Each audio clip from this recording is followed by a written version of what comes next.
Sofrimento é uma certeza nesse mundo. Agora, você quer uma garantia de ser dilacerado pelo sofrimento, de não ser capaz de passar por ele, desse sofrimento realmente te abater e te levar para baixo? Viva uma vida de aparências. Melhor, viva uma espiritualidade de plástico, de aparências, de Instagram. Aí o sofrimento vai te amassar sem dó, mas tem esperança do outro lado.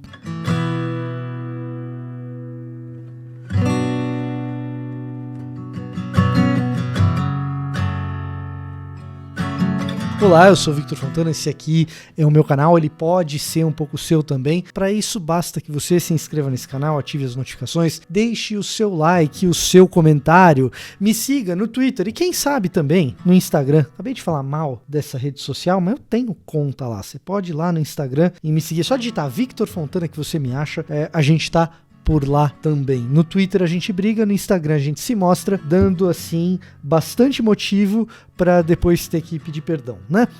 Só falando sério agora, prometo que eu tento ser um bom cristão nesses lugares, você pode me seguir lá.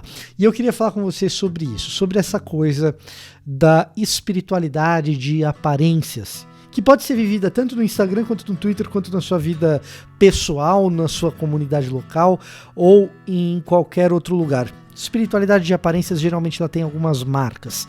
Primeiro lugar, você não pode se reconhecer frágil. Você é um super espiritual. Você ou o líder que você segue, você não tá sacando que a espiritualidade dele é de aparências. Mas assim, se aproximou de pessoa sem fragilidade nenhuma, saiba que ela tá escondendo. Você, se ninguém conhece muito bem quais são as suas fragilidades, você tá se escondendo. Você está escondendo as suas dores, você está escondendo quem você é de verdade. Então essa é a primeira coisa que você pode notar em alguém que está vivendo uma espiritualidade de aparências. É esconder fragilidades. Segunda característica de quem vive uma espiritualidade de aparências. Essa pessoa faz parecer ser especial por causa de coisas que Deus fez. Ué, mas foi Deus que fez? Por que ela é especial? Não, Deus é fantástico. Deus é gracioso. Então, quando Deus faz alguma coisa na nossa vida, quando Deus opera um milagre, quando Deus nos faz entender uma coisa nova, quando Deus nos resgata de um lugar ruim, quando Deus abençoa a nossa família, quem fez foi Deus. Se você quer viver uma espiritualidade de plástico, se você quer viver uma espiritualidade artificial, se você quer viver uma espiritualidade para as aparências e colher como fruto disso, ser dilacerado pelo sofrimento, que é o que vai acontecer, faça isso. Esconda suas fragilidades e tente parecer especial para os outros, porque você é a menina dos olhos de Deus. Então isso pode ser algo que você encarna como, como Deus me ama e eu sou especial. Pode ser algo que você vende. Deus te ama, você é especial. É a espiritualidade de plástico, a espiritualidade artificial, é uma espiritualidade muito característica do Instagélio, o evangelho do Instagram, que não é evangelho, é um outro evangelho e, portanto, anátema. Mas eu não sou especial, Vitor? Deus te ama profundamente, apesar do teu histórico, do teu passado. Essa é a graça, esse é o milagre.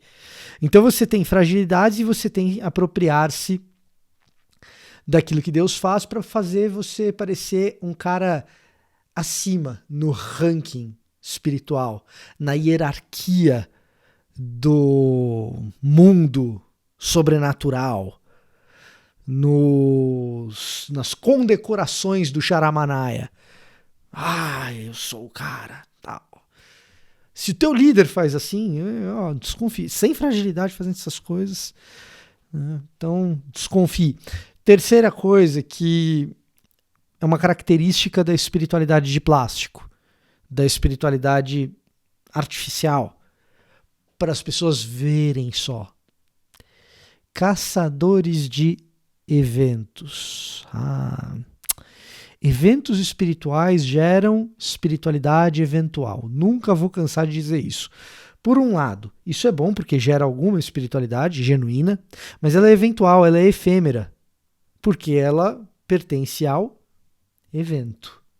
E aí, quando a nossa espiritualidade ela é mambembe, quando a nossa espiritualidade ela é uma casca externa, então eu vestia a camisa do rock, agora eu visto a camisa do rock gospel, e foi isso que a minha espiritualidade mudou, eu vou ter que procurar coisas para preencher esse treco meio sem conteúdo, e então eu fico indo de evento em evento. Pode ser evento de teologia, viu?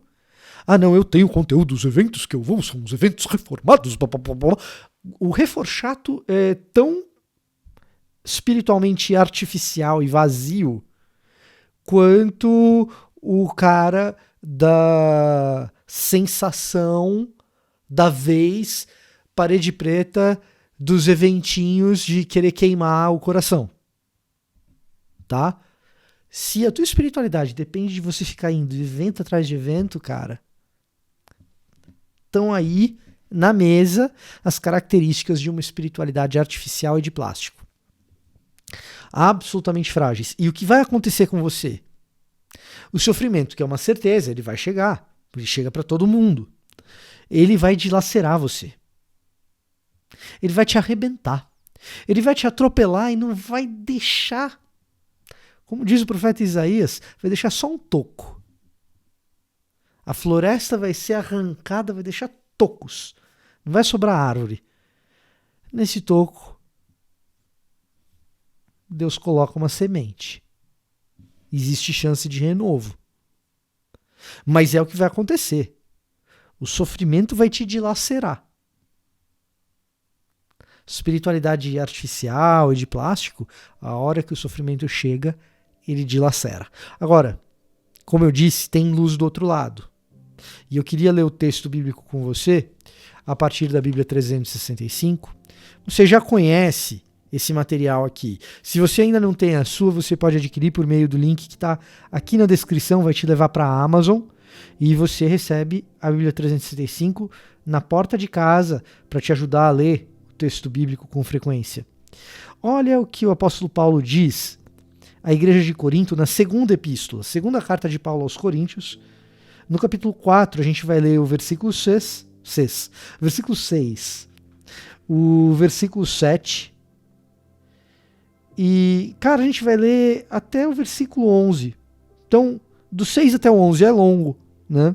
Mas olha só, pois Deus que disse, haja luz na escuridão, é quem brilhou em nosso coração, para que conhecêssemos a glória de Deus na face de Jesus Cristo. Então, Deus é aquele que, no meio da nossa vida escura, na nossa incapacidade de compreensão, da nossa incapacidade de enxergar adiante porque está tudo muito escuro, ele é quem diz haja luz e faz com que o nosso próprio coração passe a brilhar e emitir a luz dessa mensagem do Evangelho. É o que Paulo está dizendo. Então o Evangelho passa a habitar dentro da gente. E a gente passa a conhecer a glória de Deus na face de Jesus Cristo. Agora, nós mesmos, versículo 7, somos como frágeis barros ou frágeis vasos de barro que contém esse grande tesouro da mensagem do Evangelho. Assim fica evidente que esse grande poder vem de Deus e não de nós. Então, o que a gente é? Frágil, que pode ser quebrado a qualquer momento. E essa é a grande traição de uma espiritualidade de plástico, porque ela constrói uma espécie de armadura como se a gente não fosse frágil. Ela constrói uma espécie de avatar que não é bem o Vitor, é o Vitor que eu quero que as outras pessoas saibam, que é inabalável, mas que é tão frágil quanto o próprio Vitor no fim das contas. Porque o sofrimento não vai para o avatar. O sofrimento ele vai para o Vitor de verdade. E então, o que acontece? a fragilidade do vaso de barro, ela precisa ser mantida. É assim que a gente se mostra. Porque assim fica evidente, diz o apóstolo Paulo, que o que acontece de bom, produzido por esse frágil vaso de barro, vem de Deus e não de um ser humano. E ele continua: de todos os lados somos pressionados por aflições, mas não esmagados. Como que um vaso frágil de barro é pressionado por todos os lados e não é esmagado? Porque o conteúdo dele é o evangelho. E então o conteúdo de dentro desse vaso frágil o preserva. Ficamos perplexos, mas não desesperados. Somos perseguidos, mas não abandonados. Somos derrubados, mas não destruídos. Derruba um vaso de barro. É claro que vai ser destruído. Sabe por que não é? Porque o conteúdo não deixa quebrar. É o que está lá dentro. É a espiritualidade do coração. É o evangelho de verdade que transforma você, que te preenche, que te dá sabedoria. É conteúdo de verdade, de leitura bíblica. E por isso, não dá para desenvolver espiritualidade de verdade, nem por meio de vídeo no YouTube. Eu tento ajudar um pouco, mas você tem que ler o texto bíblico. Eu, desligando a câmera aqui, tenho que ler o texto bíblico. Você tem que estudar. Eu tenho que estudar. Você tem que botar o joelho no chão e confessar os seus pecados. Eu não posso fazer isso por você. E nem você pode fazer isso por mim. Eu tenho que botar o joelho no chão e confessar diante de Deus os meus pecados. Ninguém pode fazer isso no meu lugar. E isso constrói o conteúdo do próprio evangelho dentro de nós, que reluz como Deus colocou essa luminosidade dentro do nosso coração, que ilumina o mundo. O vaso cai no chão e não quebra por causa do que tem dentro, que foi construído ao longo de tempo, de sinceridade, de intimidade com ele, e não assistindo alguns vídeos. Que dirá vendo influencer respondendo perguntinha em caixinha do Instagram. Ou verificando a agendinha de eventos de onde vai estar o pregador tal. A sua espiritualidade não pode depender de pregador X, Y ou Z, mesmo que ele seja bom. É o conteúdo do evangelho que te faz passar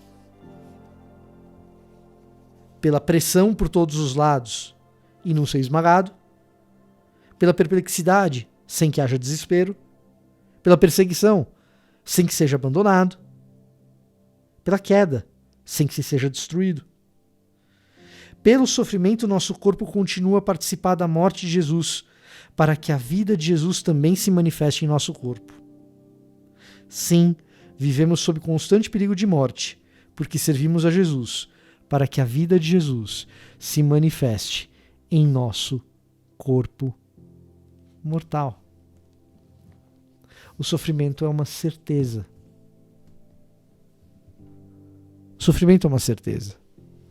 A maneira como você passa pelo sofrimento não depende do bonequinho que você construiu para as outras pessoas verem.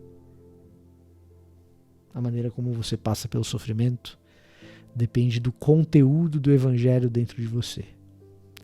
Porque a hora que o sofrimento vier, uma vez que você está debaixo do evangelho, você tem a certeza. Era para acontecer mesmo. Como o nome de Jesus pode ser mais conhecido, mais famoso e glorificado no meio desse meu sofrimento? Porque à medida que eu sofro também como Jesus sofreu. Eu participo das aflições do meu Salvador. Sabe qual é a boa notícia? A maior das aflições conheceu o terceiro dia. Tem ressurreição. Tem esperança. Como você tem convicção da ressurreição? como você crê na ressurreição do fundo da sua alma, quando o sofrimento vem, você é capaz de dizer: isso é para a glória de Deus, eu participo agora das dores de Jesus, e eu sei que esse meu sofrimento tem data de validade, porque Jesus ressuscitou. E assim o meu corpo que está sendo esmagado, o meu coração que está sendo judiado, a minha alma que está sendo torturada, todos eles também serão restaurados, como foi o corpo do meu mestre. É assim que se passa pelo sofrimento, sem ser dilacerado por ele. Esse era o meu recado para hoje. Eu vou ficando por aqui. E até a próxima.